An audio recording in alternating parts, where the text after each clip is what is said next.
काही महिन्यापूर्वीची गोष्ट आहे, म्हणजे कदाचित वर्ष व्हायला आलं असेल. माझे परिचितच आहेत ज्या व्यक्तींबद्दल मी आज बोलणार आहे. नेहमी येतात, आता सध्या ते गावी असतात, गावावरून येऊन जाऊन जेव्हा पण येतात तेव्हा मला भेटत असतात. जेव्हा ते रिटायर झाले ना, तेव्हा त्यांनी माझ्याकडे पत्रिका दाखवली होती आणि त्यांना शेती करायची होती. तर मी तेव्हा त्यांना थोडासा सल्ला दिला होता की जरा जपून शेती करा. पण ठीक आहे, त्यांनी गाव असल्यामुळे, शेती असल्यामुळे त्यांनी त्यांची शेती चालू ठेवली होती. पण दोनदा तीनदा आल्यानंतर त्या शेतीबद्दल काही ना काहीतरी होत नाही हो, पिकत नाही हो, अशा काही गोष्टी मी त्यांच्या ऐकल्या होत्या. पण एक दिवस मात्र ते आपल्या पत्नीबरोबर आले आणि मला म्हणाले की गुरुमाऊली, माझी व्यवस्थित कुंडली बघा आणि मला खरं काय ते नक्की सांगा, कारण मी आता कंटाळलो. 2 वर्ष झाली माझ्या शेतातून जसं हवं तसं धान्य येत नाही. माझ्या बाजूच्या शेतामध्ये जे धान्य उगवतं तेच मी लावलेलं असतं, पण काढायच्या वेळेला नेमकं असं काय होतं की मी इथे असतो किंवा नेमका मी काढायला गेलो की पाऊस येतो. आता हे सगळं बघितल्यानंतर आणि त्यांचं पुढचं म्हणणं होतं काय की मला आता घर पण बांधायचंय. तर घर बांधण्यामध्ये पण बऱ्याच अडचणी, काही ना काहीतरी असं होत जातंय, पुढे होत जातंय. ठीक आहे म्हटलं, बघूया. कुंडली बघितली त्यांची, पण कुंडलीमध्ये जे काही दिसलं ते त्यांच्याशी बोलली नाही. त्यांना म्हटलं, आता मला तुमच्या शेतीतच यावं लागेल.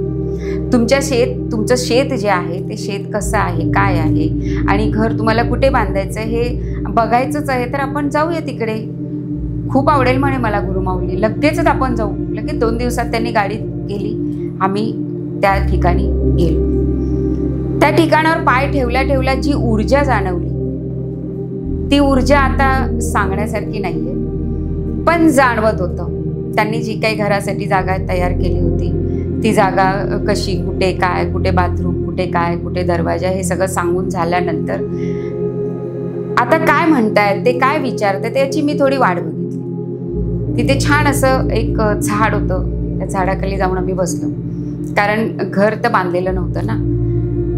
बसल्यानंतर मी त्यांना म्हटलं की या तुमच्या जागेमध्ये हे जे तुमचं जे 4 एकरची जी शेती आहे, या शेतीमध्ये अशी काही घटना घडली का हो की कोणीतरी इथे असं अकस्मात गेलेलं आहे, अपघाती मृत्यू झालेला आहे? नाही म्हणे, मला तसं काही जाणवत नाही. म्हटलं, तुम्हाला नसेल माहिती, पण तुमच्या आधीच्या पिढीत किंबहुना इथे जे राहता तुम्ही, इथे कायम राहत नाही की नाही, मग तुम्ही विचारू शकता. हो म्हणे, नक्की विचारतो. 4-5 जे ज्येष्ठ व्यक्ती होत्या त्या गावातल्या, ज्यांना 2 पिढ्यांची माहिती होती, ते तिथे आले. आल्यानंतर मी त्यांना विचारलं, असं काही मला असं काहीतरी जाणवतं हो, काय बरं घडलं असेल या जागेमध्ये, असं जरा थोडंसं त्यांच्या गावठी भाषेत, थोडंसं त्यांना आपलंसं वाटेल अशा भाषेत मी त्यांना हे प्रश्न विचारले, कारण मला उत्तर हवं होतं. त्यातल्या एका माणसाने सुरुवात केली, काय सांगता बाई, तुम्हाला मी सांगतोच बघा. तर मोठे होते, म्हणजे मला बाय म्हणाले. ते याच्या दुसऱ्या पिढीत, म्हणजे याच्या आजोबाचा जो बाप होता की नाही, तो लय दारू प्यायचा. आता थोडं त्यांच्या भाषेत सांगते तुम्हाला. तर तो लय दारू प्यायचा आणि त्याच्या पोराने त्याला एक दिवस खूप मारला, निबार मारला, असं त्यांचं वाक्य होतं. बरं, मी पण ऐकायला बसली. म्हटलं, आपल्याला कारण कळायचंय म्हटल्यावर ऐकायला पाहिजे. आता त्यांनी सांगितलं, त्यांनी एक दिवस त्याच्या बापाला एवढं मारलं आणि शेतामध्ये मारत आणलं आणि तिथेच सोडलं आणि घरी गेलं. कारण त्यावेळेला शेतात घर नव्हतं, गावामध्ये घर होतं. पुन्हा तो बाप आला नाही आला, कुठे गेला, त्याने काय खाल्लं, काय पिलं, याची काही विचारपूस केली नाही, कारण त्याच्या डोक्यातही राग भरलेला होता. नेहमीप्रमाणे आपल्या शुद्धीवर येईल आणि घरी येईल, भाकर तुकडा खाईल, झोपेल, या हेतूने त्या पोराने काही विचार केला नाही. 3 दिवस झाले या गोष्टीला. एक दिवस तो कुठेतरी बाहेर गेला असेल, काय विकायला, काय करायला वगैरे.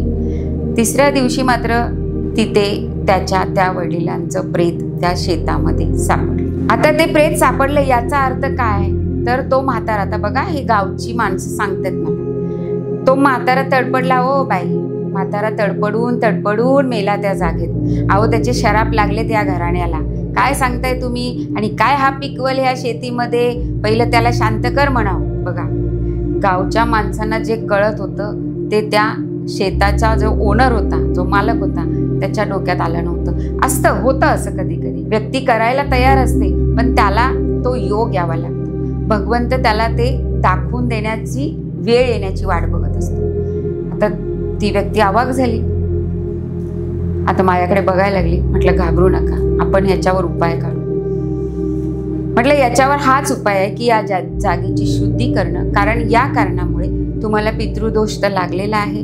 दुसरी गोष्ट, त्या व्यक्तीला मुलं पण खूप प्रयासाने झालेली होती बरं का, आणि त्याचा एक हा पण प्रश्न होता की माझ्या मुलाचं लग्न होत नाही, हा पण प्रश्न घेऊन ते माझ्याकडे येत होते.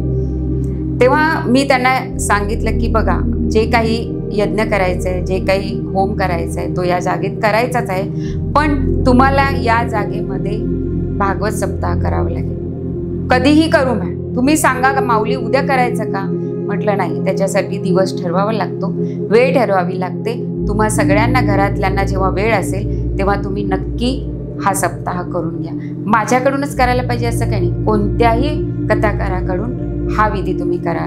कारण भागवत कथेमध्ये मृतात्म्यांना गती देण्याचं कौशल्य काय आहे हे सांगितलेलं आहे. आणि असं सगळं झाल्यानंतर आम्ही घरी आलो.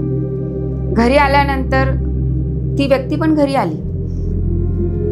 ज्या व्यक्तीच्या मुलाचं 2 वर्ष लग्न होत नव्हतं, कुठल्याही कारणाने त्याला मुलगी पसंत नव्हती, काय नव्हतं वगैरे, त्या मुलाचं लग्न तो घरी आल्या आल्या 8 दिवसामध्ये ठरलं. 15व्या दिवशी साखरपुडा झाला. महिन्याच्या आत त्याचं लग्न झालं सुद्धा. आणि ते लग्न सुद्धा कुठे झालं माहितीये का?